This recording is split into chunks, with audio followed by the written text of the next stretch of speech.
You ask Tiger to solve. This deals with linear equations with one unknown.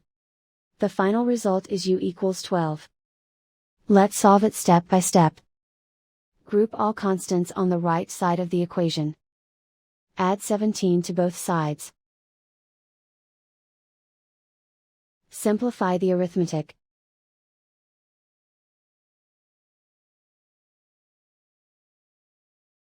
Isolate the u. Divide both sides by 4. Simplify the fraction. Find the greatest common factor of the numerator and denominator.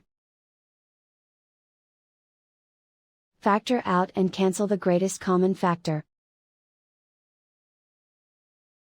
And so the final result is u equals 12.